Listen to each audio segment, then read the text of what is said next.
नमस्कार, good morning. आपला आजचा विषय आहे वन्यप्राणी, त्यांचं महत्व आणि संवर्धन. निसर्गात जायला आपल्या सगळ्यांनाच आवडतं, कारण तिथे एक प्रकारचा शांतपणा मिळतो. पृथ्वीवर येणारा सूर्यप्रकाश आपलं जीवांचं जगणंच समृद्ध करत असतो.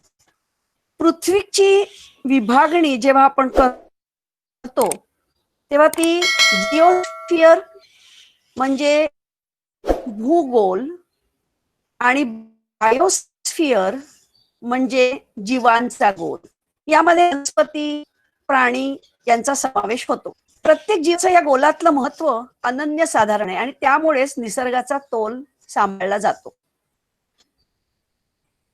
म्हणजे असं की अन्न साखळीतील एक जरी जीवाचा दुवा निखळला तर संपूर्ण फूड वेब म्हणजे जाळं ढासळण्यास सुरुवात होते. निसर्गाचा तोल अन्न साखळी आणि हे अन्नजाल सांभाळत असतं. अनेक अन्न साखळ्या एकमेकाशी जोडल्या गेल्या की हे अन्नजाल तयार होतं. आता त्यांच्या गोलामध्ये जसं तुम्ही बघताय या स्लाइड मध्ये, बायोस्फिअर मध्ये प्राणी आणि वनस्पतींचा समावेश होतो आपण म्हटलं. त्याचप्रमाणे जिओस्फिअर मध्ये म्हणजे भूगोलामध्ये लिथस्फिअर म्हणजेच ऍटमॉस्फिअर म्हणजे वातावरण,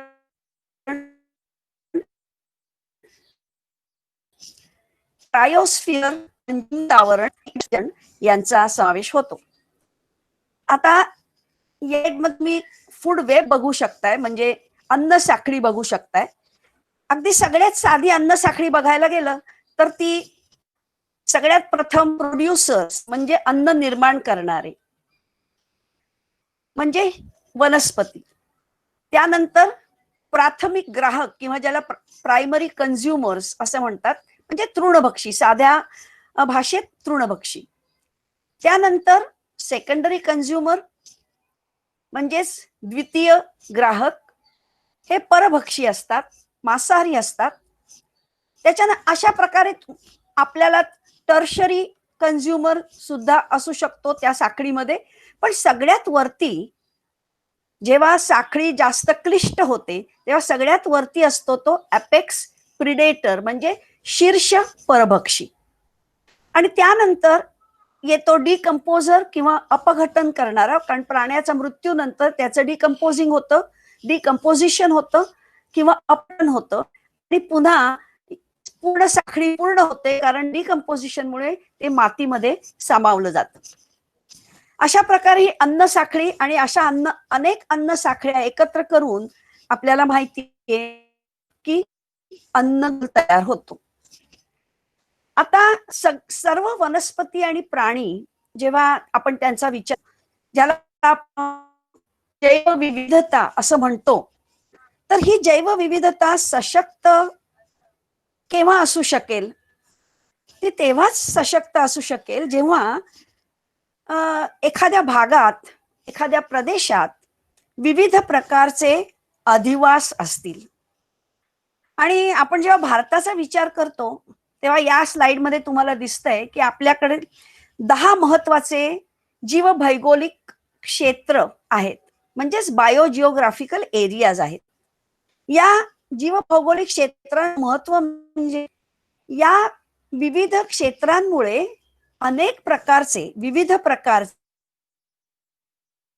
विशिष्ट अधिवास, जसं तुम्ही वाचू शकता या स्लाइड मध्ये. आपल्याकडे वाळवंट आहेत, विविध प्रकारची जंगलं आहेत, डोंगराळ प्रदेश, सागर किनारे आहेत, डोंगर आहेत, पठार आहेत, तिवर आहेत, द्वीपसमूह आहेत, ट्रान्स हिमालयन भाग आहे ज्याच्या, आणि शिवाय आपल्याकडे द्वीपसमूहांमध्ये अंदमान निकोबार आहे. आणि याच कारणामुळे भारतामध्ये सशक्त जैवविविधता असण्याची शक्यता आहे. जेव्हा मी शक्यता म्हणजे सशक्त जैवविविधता असणं, त्याला बायोलॉजिकल हॉटस्पॉट्स किंवा बायोडायव्हर्सिटी हॉटस्पॉट असं म्हणतात. आणि साधारण या बायोडायव्हर्सिटी हॉटस्पॉट ही संकल्पना 1999 ते 2000 सालामध्ये निर्माण झाली. आणि त्यावेळी मायर्स नावाच्या एका शास्त्रज्ञाने हे हॉटस्पॉट हा प्रचलित केले. आता बायोडायव्हर्सिटी हॉटस्पॉट म्हणजे काय, तर जिथे जैवविविधता खूप सशक्त आहे. अगदी सुरुवातीला साधारण असे 25 भाग, संपूर्ण जगातील असे 25 भाग निवडले गेले जिथे जैवविविधता सशक्त आहे. नंतर साधारण 2011 मध्ये आधी 25 पासून 34 झाले, मग 34 नंतर 2011 मध्ये 35वा भाग जो पूर्व ऑस्ट्रेलियाचा भाग त्याच्यात ऍड केला गेला. आणि त्याच्यानंतर 2016 मध्ये 36वा भाग त्याच्यात समाविष्ट केला गेला, जो म्हणजे अमेरिकेचा किनारा आणि तिथली पठार. तर अशा प्रकारे आज जगामध्ये एकूण 36 असे बायोडायव्हर्सिटी हॉट्स आहेत. मध्यंतरी या 36 पैकी पुन्हा आणखीन सशक्त जैवविविधता असलेले 8 भाग त्यांनी वेगळे केले. आणि आपल्याला या 36 पैकी 8 पैकी 2 असे भाग आपल्या देशामध्ये आहेत. आपण खरोखर खूप छान आहोत, पण आपल्या त्याचबरोबर नशीबवान असल्यास ही जैवविविधता सांभाळण्याची जबाबदारी सुद्धा आपल्यावर आहे. आता एक छोटीशी गोष्ट आपण समजून घेऊया की सशक्त जैवविविधता कशाला म्हणायचं. म्हणजे एखाद्या भागाला जेव्हा तुम्ही बायोडायव्हर्सिटी हॉटस्पॉट असं म्हणता, तेव्हा त्यामध्ये काय असलं पाहिजे. सशक्त या शब्दाची फोड थोडीशी केलेली आहे. ती अशी की ज्या भागाला तुम्ही हॉटस्पॉट असं म्हणता तिथे 1500 स्पीशीजच्या वर, 1500 प्रजातींच्या वरती संवाही एंडेमिक प्रजाती असतात. म्हणजे कसं की व्हॅक्युलर प्लांट्स, संवाही वनस्पती 1500च्या वर संवाही वनस्पतींच्या प्रजाती त्या जागात असल्या पाहिजेत. आणि त्या सगळ्या वनस्पती एंडेमिक म्हणजे स्थानिक असल्या पाहिजेत. हा एक भाग झाला. दुसरं म्हणजे it says that that area must have lost at least 70% of its primary native vegetation. म्हणजेच काय थोडक्यात की त्या जागेतील साधारण 70%, कमीत कमी 70% इतक्या स्थानिक वनस्पती झालेल्या असल्या. म्हणजेच त्याचा अर्थ काय की तिथे इतक्या प्रमाणात त्या वनस्पती आहेत, होत्या, आता व्हायच्या मार्गाला लागल्यात. आणि म्हणूनच त्या भागाला आपण हॉटस्पॉट असं म्हणायचं, जिथे सशक्त डायव्हर्सिटी आहे, सशक्त जैवविविधता आहे, पण त्याचबरोबर हा भाग अतिशय वल्नरेबल आहे. आणि म्हणून या भागाचं संरक्षण करणं, त्याचं संवर्धन करणं हे गरजेचं आहे. म्हणजे सशक्त जैवविविधतेवरच किती प्रमाणात हा भाग वल्नरेबल झाला आहे हे सुद्धा यामध्ये मोजलं जातं. आणि त्याप्रमाणे मग त्या भागाला बायोडायव्हर्सिटी हॉटस्पॉट असं म्हटलं जातं. आता आपल्याकडे भारतात जैवविविधता हॉटस्पॉट आहेत असं आपण म्हटलं. त्यातले 2 मुख्य भाग आहेत, ज्या संपूर्ण हिमालयाचा समावेश होतो.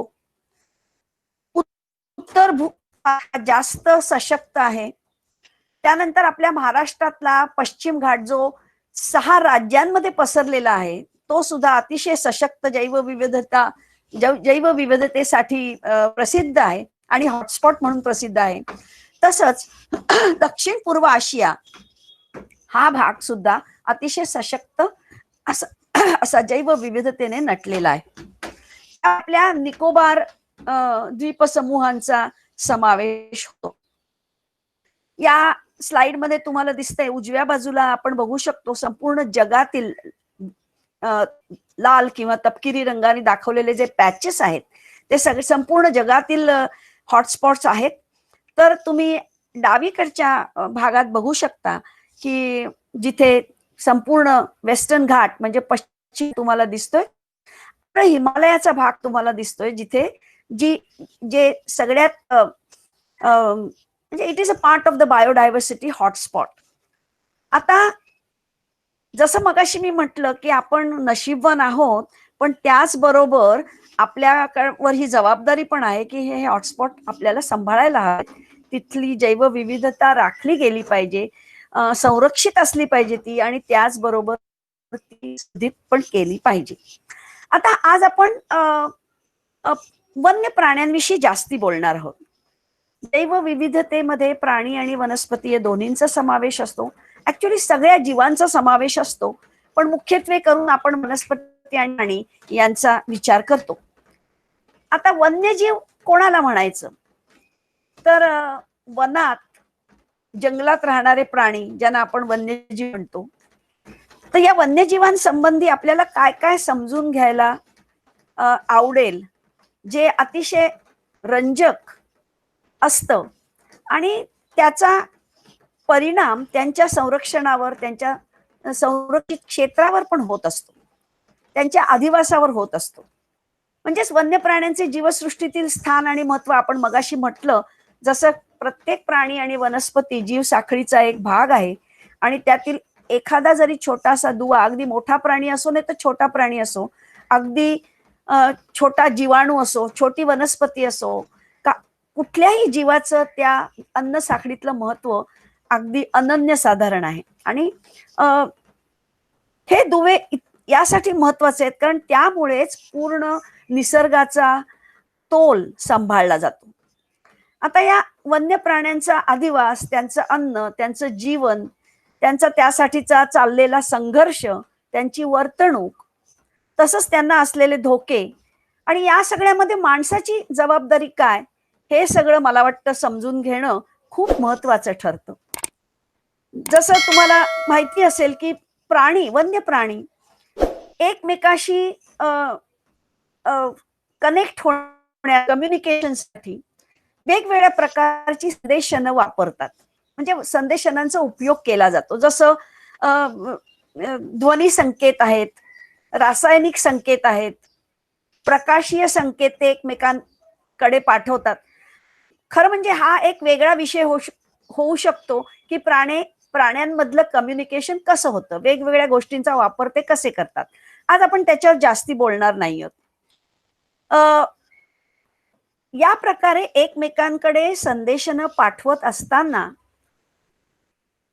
त्या दरम्यान किंवा एरवी पण त्यांच्या आयुष्यात त्यांना कोणते वेगवेगळे धोके संभवत असतात, आणि त्याच्यानंतर पुढे आपण या अनुषंगानेच आपण पुढे अभयारण्य आणि राष्ट्रीय उद्यानं आणि इतर त्यांच्यासाठी संरक्षित क्षेत्र जी आहेत त्याच्याविषयी बोलणार आहोत.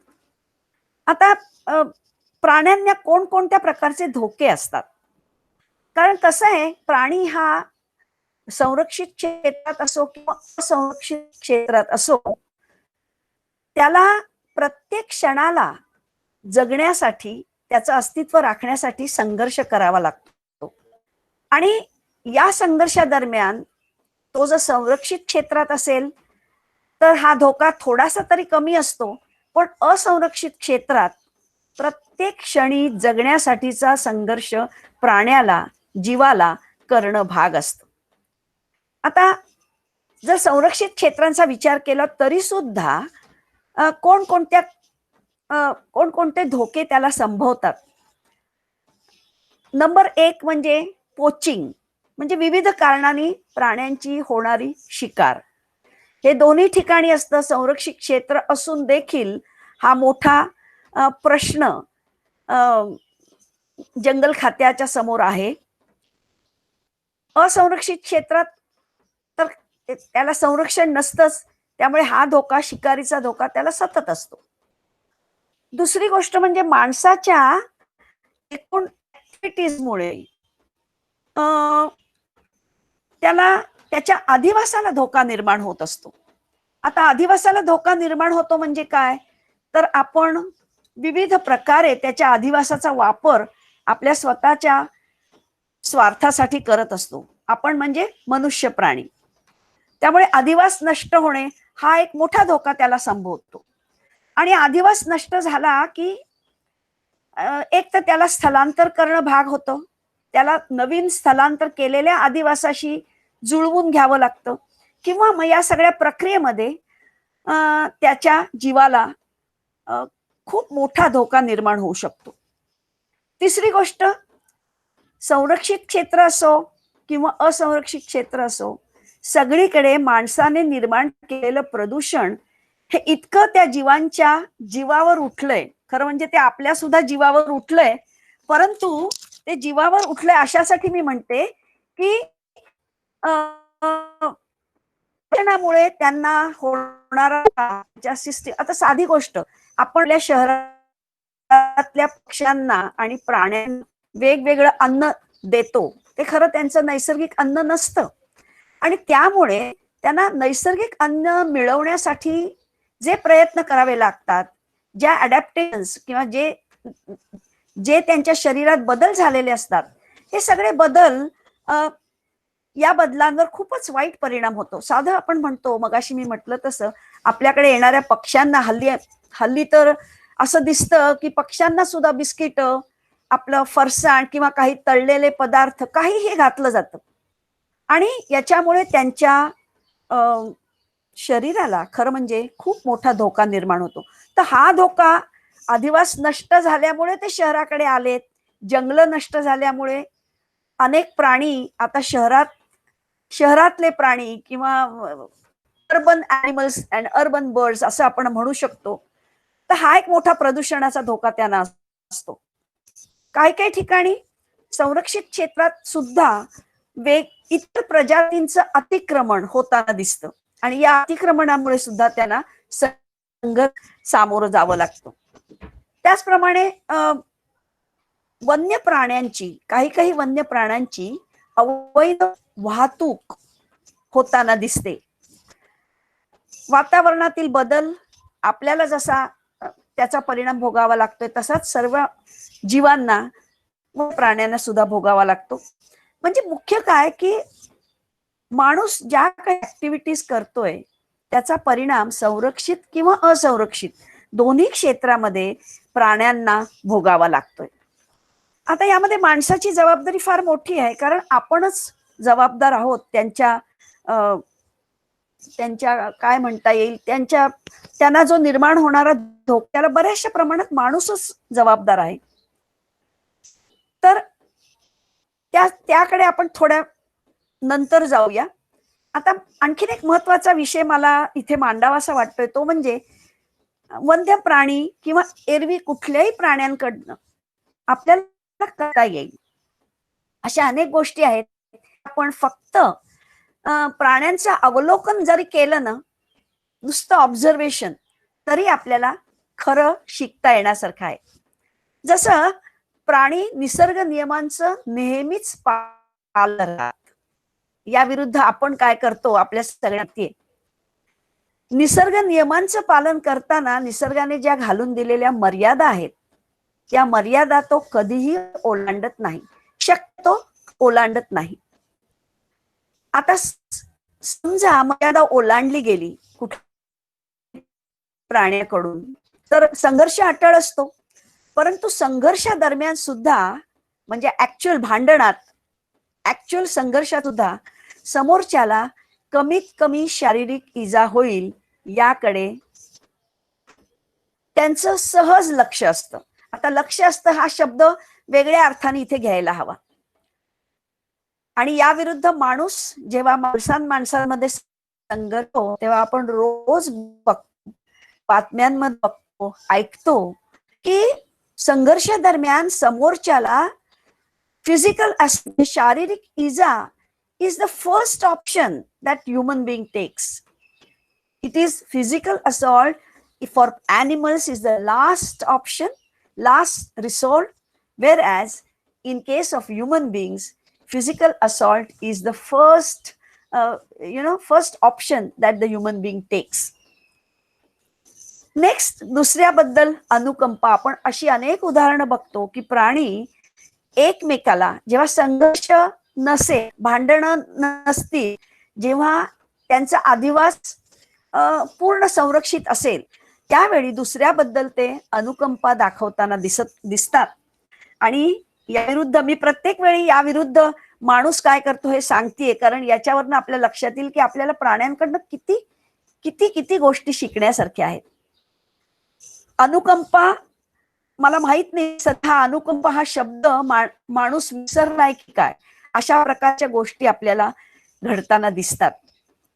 संसाधनाचा योग्य वापर म्हणजे नॅचरल रिसोर्सेस जेवढे त्याला आवश्यक असतात तेवढेच तो वापरतो. काही अपवाद वगळता काही प्राणी साठवणूक करताना दिसतात अन्नाची, पण ती सुद्धा त्याच्या पुरती. बेसुमार साठवणूक कधीही कुठलाही प्राणी करत नाही. आणि या विरुद्ध संसाधनाचा योग्य वापर असं म्हणण्यापेक्षा आपण अतिशयोक्ती करतो वापराची, आणि it is in English we call exploitation. प्रत्येक संसाधनाचं एक्सप्लॉयटेशन माणूस करताना दिसतो, आणि यामागे फक्त माणसाचा स्वार्थ येतो असं वाटतं. त्यानंतर परत आपण भांडणाकडे किंवा संघर्षाकडे जाऊया, कारण प्रत्येक क्षणी प्राण्याला जगण्यासाठी संघर्ष करावा लागतो. आणि म्हणून परत संघर्षाकडे, की जेव्हा संघर्ष होतो किंवा व्हायची शक्यता असते त्यावेळी, आता संघर्षाची कारणं अनेक असू शकतील, त्या कारणांमध्ये आपण आता जात नाही, त्याचा पुन्हा एक वेगळा विषय होऊ शकेल ज्याच्यावर आपण खूप काही बोलू शकतो. परंतु जेव्हा संघर्ष अटळ असतो किंवा संघर्ष होऊ नये याची पण काळजी प्रथम घेतली जाते, आणि यामध्ये समोरच्याला सावधतेचा इशारा नेहमीच दिला जातो. आता हे जनरली अतिक्रमण होतं जेव्हा अधिवासाचं, म्हणजे एका प्राण्याकडून दुसऱ्या प्राण्याच्या अधिवासाकडे जेव्हा अतिक्रमण तो प्राणी करतो काही विविध कारणांमुळे, त्यावेळी ज्या प्राण्याचा अधिवास आहे तो प्राणी सावधतेचा इशारा, किंवा जो अतिक्रमण करतोय तो सुद्धा अनाउन्स करतो की मी येतोय, मी तुझ्या अधिवासामध्ये येतोय. हा सावधतेचा इशारा. लपून छपून हे भांडण किंवा संघर्ष कधीही होत नाही. आता काही काही शिकारी प्राणी जे सिंहासारखे लपून छपून प्राण्यांवर हल्ला करतात, पण तो त्यांना जगण्यासाठीचा त्यांचा पण तो संघर्ष असतो. तर सावधतेचा इशारा 3 प्रकारे दिला जातो, म्हणजे त्याचे 3 टप्पे असतात असं म्हटलं तरी चालेल. पहिलं म्हणजे प्रादेशिकता राखण्यासाठी किंवा दाखवण्यासाठी हे इशारे असतात, म्हणजे मग संघर्ष टळू शकतो. पहिली गोष्ट म्हणजे जाहिरातबाजी केली जाते, म्हणजे जाहिरात केली जाते की हा माझा अधिवास आहे, प्लीज डोंट एंटर, माझ्या अधिवासात कोणी येऊ नये, हा माझा भाग आहे. म्हणजे माझी प्रादेशिकता मी इथे स्थापित केलेली आहे, याच्यामध्ये कोणी येऊ नये. सीमेवर काही चिन्ह ठेवली जातात विविध प्रकारची, जसं काही पक्षी त्यांच्या आदिवासाच्या सीमेवर बसून वेगवेगळ्या प्रकारची गाणी किंवा वेगवेगळ्या प्रकारचे आवाज काढताना दिसतात. ही पण त्यांची प्रादेशिकता राखण्याची एक पद्धत असते. जसं मी म्हटलं याच्यावर खूप काही बोलता येईल, पण आता आपण या विषयाला हात घालणार नाही आहोत.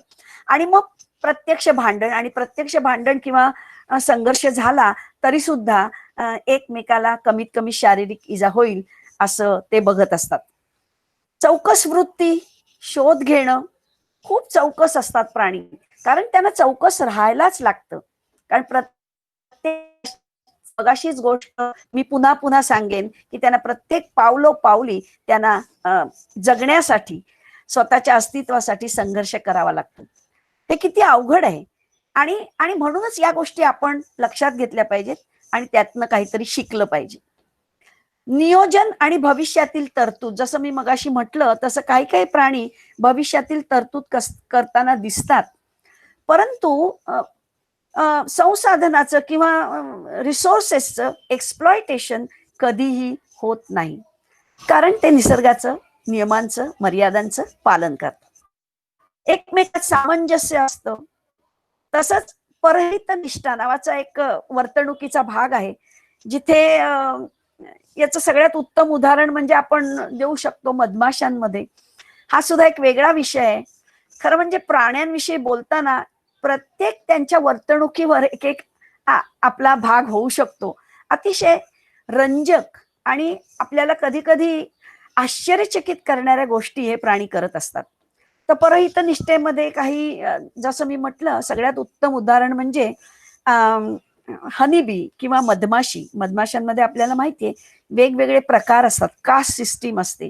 एक राणी माशी असते, एक कामकरी माशी असते, एक ड्रोन असतो वगैरे. तर यातली यातली जी कामकरी माशी असते ना, ती ही परहित निष्ठा तिच्यात दिसते, ती दाखवते. म्हणजे कसं की परहित निष्ठेमध्ये एखादा प्राणी स्वतःचे बेसिक अधिकार म्हणजे जसा प्रजननाचा हा बेसिक अधिकार आहे प्रत्येक प्राण्याला, तो अधिकार सोडून आपल्या स्वतःच्या भावंडांसाठी तो अधिकार जन्मभर ही कामकरी माशी सोडून देते.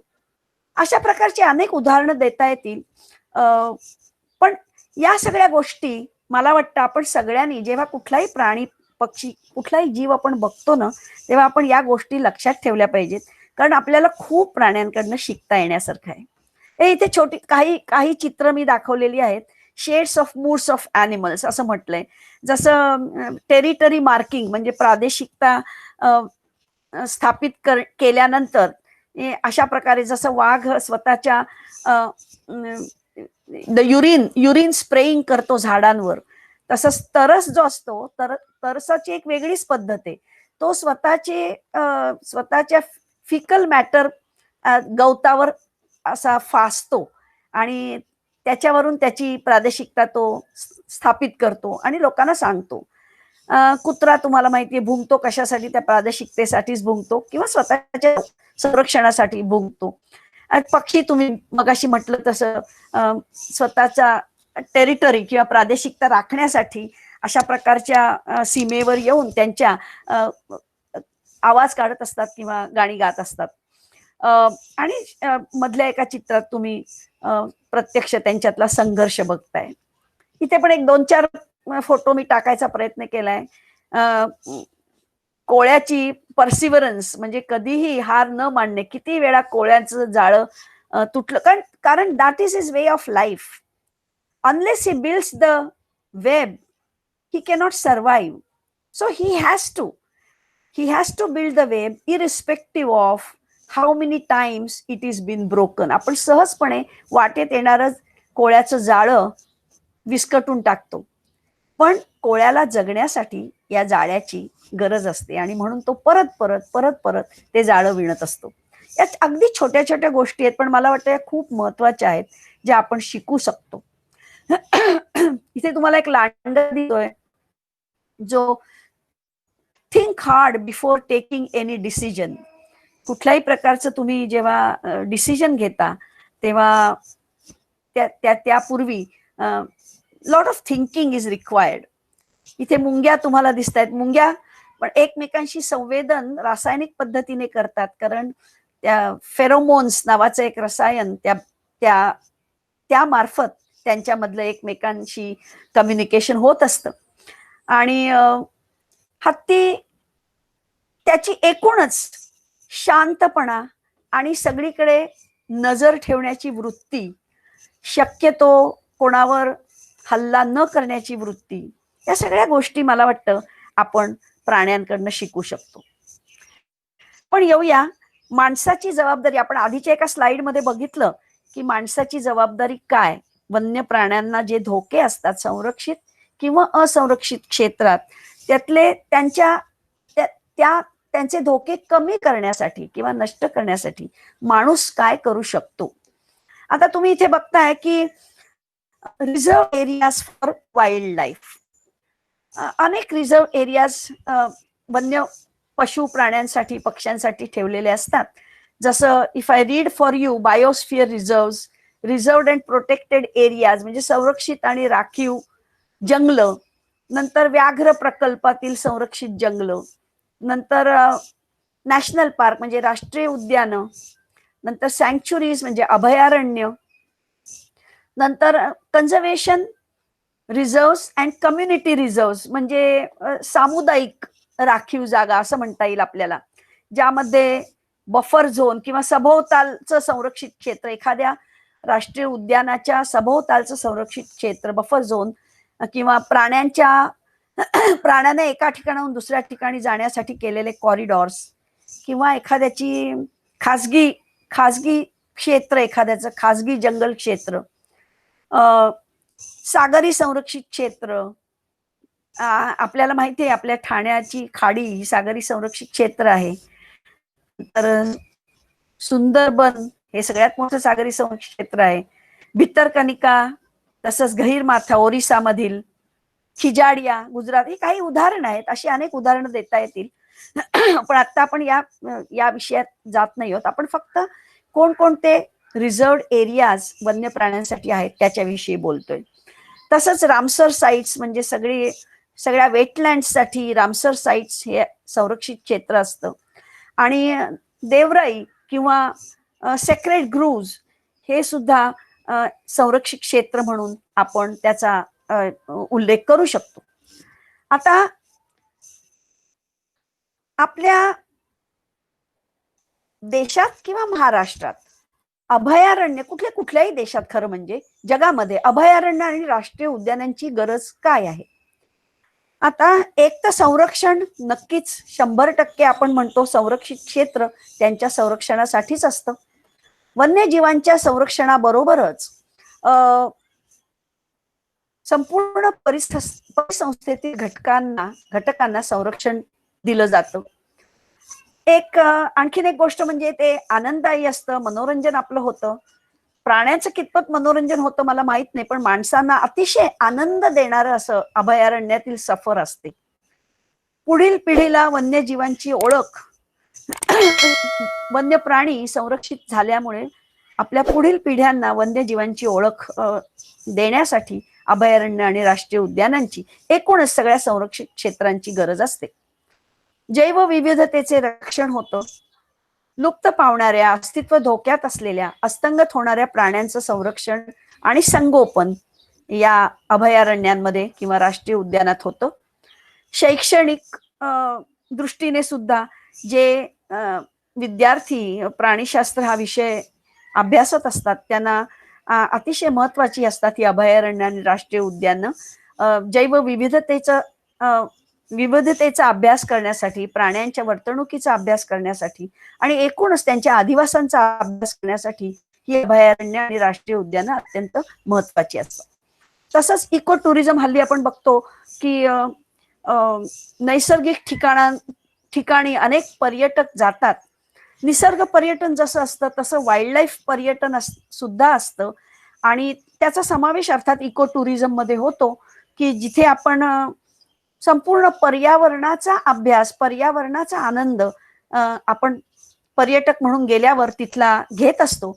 पण वन्य प्राण्यांच्या संबंधित बोलताना मी असं म्हणेन की काही पर्यटक असे आहेत की ज्यांना फक्त वाईल्ड लाईफ स्पेशल वन्य प्राणी बघण्याची इच्छा असते किंवा ते त्यांचा अभ्यास त्यांच्या वर्तणुकीचा करत असतात.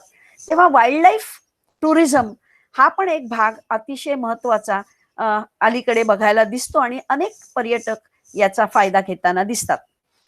तसंच माणूस आणि प्राणी संघर्ष हा कमीत कमी होण्यासाठी, टाळण्यासाठी आपण अनेक उदाहरणं बघतो.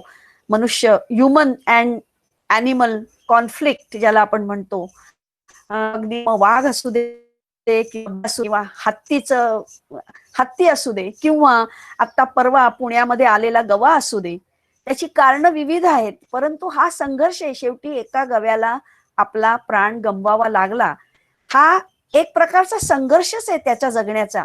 तो आला आदिवासाच्या बाहेर, शहरी भागात आला आणि माणसाच्या विचित्र वागण्यामुळे असं मी म्हणेन की त्याचा बिचाऱ्याचा अंत झाला. तर मनुष्य आणि प्राणी यांच्यातील संघर्ष जर कमी करायचा असेल तरी सुद्धा ही अभयारण्य आणि राष्ट्रीय उद्यानं यांची गरज आहे, कारण त्यामुळे सर्व वन्य प्राण्यांना सुरक्षित असा अधिवास मिळू शकेल. आता आपण नेहमी म्हणतो अभयारण्य आणि राष्ट्रीय उद्यान. तर अभयारण्य आणि राष्ट्रीय उद्यानामधला फरक काय? तर वाईल्ड लाईफ सँक्च्युरी म्हणजे अभयारण्य आणि नॅशनल पार्क म्हणजे राष्ट्रीय उद्यान अर्थात. आता वाईल्ड लाईफ सँक्च्युरीमध्ये restricted human activities are allowed, as in national park no human activities are allowed.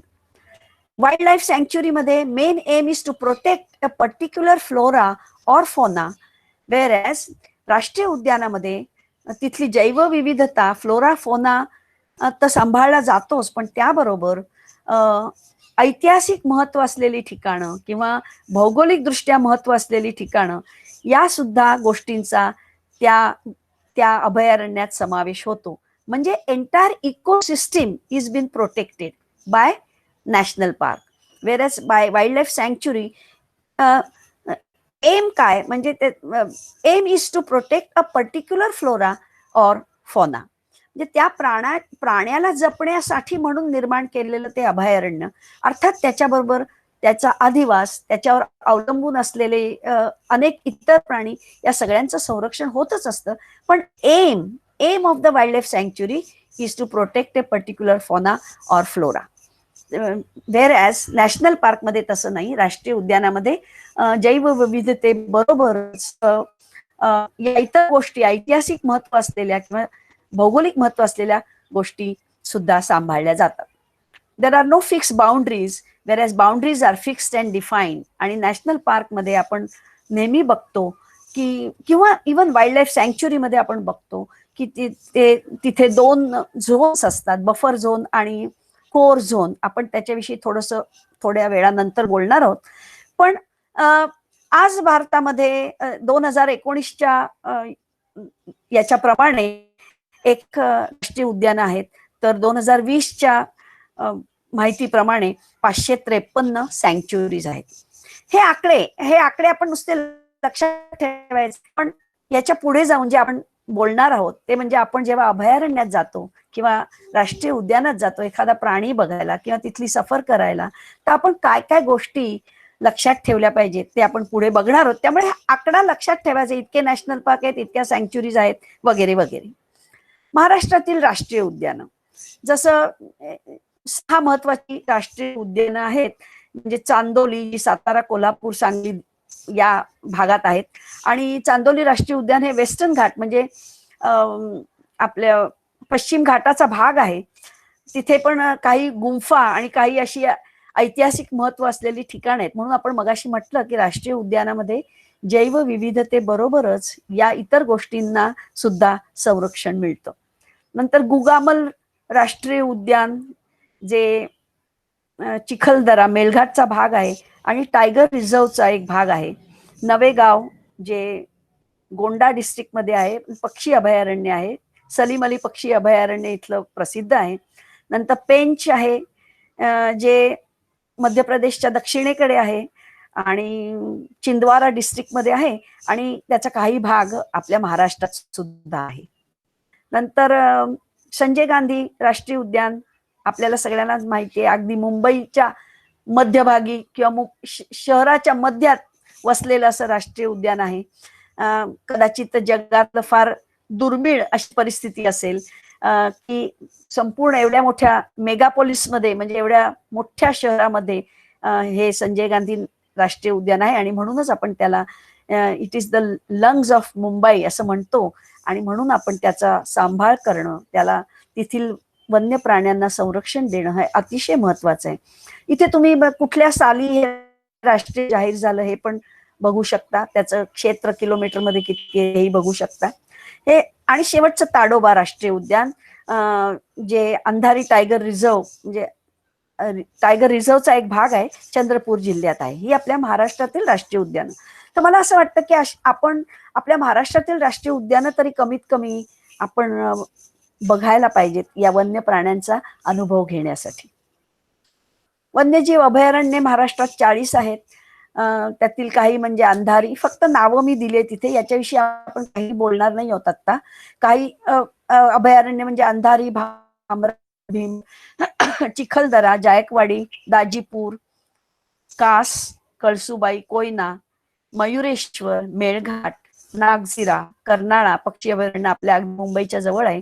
Pench, Phansad सुद्धा आपल्या जवळ आहे. तुंगारेश्वर सुद्धा मुंबईच्या जवळ आहे. तर ही सगळी अभयारण्य आहेत महाराष्ट्रात.